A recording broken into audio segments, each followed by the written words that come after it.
Hey guys, I've had this channel for a while and I always wanted to do something with it. Right now I've been just mostly focused on my fitness page or fitness channel, but since I am in the nursing program, I wanted to put out some information there that might be helpful to others. I kind of came into nursing later on in life, so I have some good insights into different aspects of it, but I'm still in the program. I have about another year left, but I just wanted to start putting out short videos. I didn't want to do anything too long that will interest you. So this video is basically about picking the right program for you. And before you pick what program you want, you have to really assess yourself, do some self-reflection, and figure out what's best for you.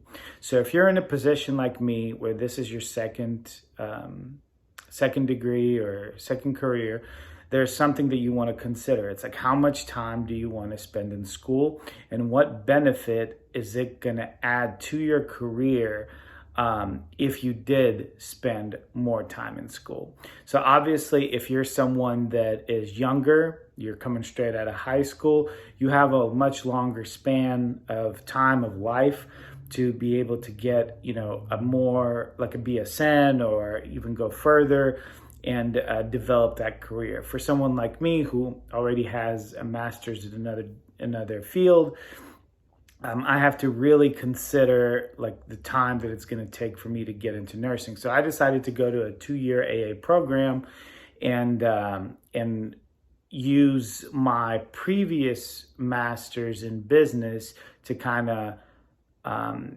supplement the nursing degree and see where it takes me. But at the moment, I'm doing in a community college that for me, it was really beneficial. It's close to home. It works with the schedule that I have. I know a family member that graduated from there, and it has very good ratings. And so this is something that to really consider. Before you apply to a school, look at their pass ratings for NClex. Because in case you don't know, excuse me, I've got something in my throat, but in case you don't know, NClex is basically the boards for nursing. And whether you're an LPN, RN, or anything else, you're going to be trying to pass the NClex to be able to practice.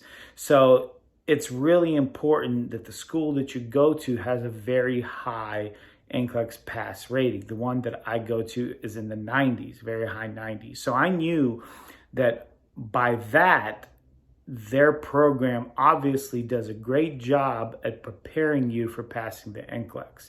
And that's why that's important. You might think, well, they might have the school that I'm looking at, I like everything about them, but they have a low NClex rating, for their graduates, but that's not a big deal because I can pass it. And maybe you can. But what that's telling you is the school is not doing a great job of preparing its students for the boards, for the NClex.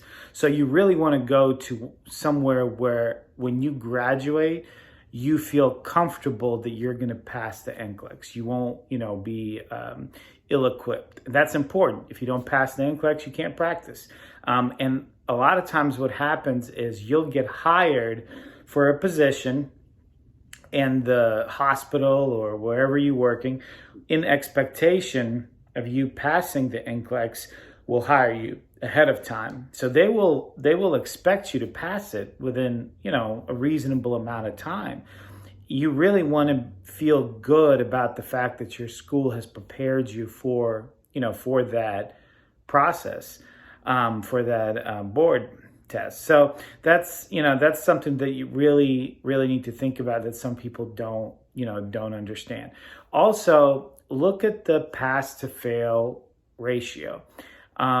As far as like the students, how many students does each cohort start out with and how many graduate? If they start out with 50 and graduate with 5, and of course I'm exaggerating these numbers, most schools are not going to be like that, then that's something to think about. Are these other students dropping out because they're just not doing their part, or is there something else going on that's causing this, mass amount of students to fail? That's something that you want to consider too, because you don't want to go in a program where the program is so bad or the teaching is so bad that you're going to end up failing because you're not being taught. And that's terrible. I've seen that happen where people have failed, not because they weren't studying, not because they weren't doing their part, but because the instructors or the system that they were in weren't set up for them to succeed. So, you want to go where you feel like you're going to succeed. There's also the aspect of, I'm going to try to keep this video less than 10 minutes, but there's also the aspect of online versus in person. Now that's really, really person specific. It's hard for me to give advice on you should do one or the other. I would say the majority of people are like me, and that in person is better, because I'll tell you why. Because you're not only able to be there and listen to the instructor and ask questions easily, but you're also hearing other people ask questions and the conversations that are going on in between your co-students and the teacher, maybe, that information will stick in your mind. So when the tests come around, you'll be able to easily recall that information. If you're online, and the online that I'm thinking of is you just being online and take self-study essentially. So I'm not talking about Zoom, because Zoom is kind of like being there. It's just electronic, but I'm talking about more in the sense of that you're just self-study, and self-study is tough. Nursing is not easy, even when you have all the advantages, no matter what school you go to. And so, self-study would be difficult for most people. If you're the type of person that self-study works great for you, by all means, that's going to be a personal decision that you're going to figure out. But I have done one self-study online course, and it didn't work out well. And it was just a mess. So that's the best way that I can, put it. But that's something that definitely you want to really consider. Also, look at where your program has clinicals. Why is that important? Well, one, is it very far away? And does your life circumstances allow you to travel? Because a lot of times clinicals can be, certain semesters, they can be multiple times a week. Are you able to travel? I don't have any children. Some of you might have children. Are you able to arrange things to be able to travel that far and spend all day there?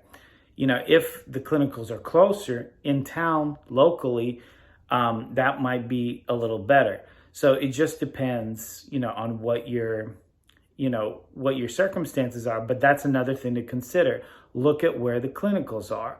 Look at how many clinicals you'll have per week. They should have a mock schedule, or you can just look into it online about how many per semester clinicals that program has.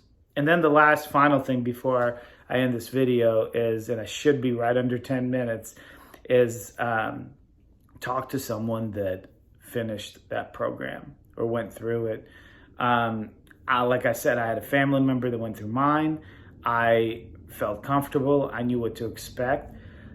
Talk to someone, hopefully someone that you find trustworthy, and ask them as many questions as possible. What I would do is I would take a notepad, write down a list of questions, and just go through them and write them down. Write down the answers that the person gives you, because that's important. That's firsthand experience. That goes beyond looking at anything that I've mentioned before, like clinicals, this and that. Firsthand experience from an individual that's been in the program is gold. So make sure you guys do that. I'll try to put out more videos, and yeah, I got it right at 10 minutes. Peace.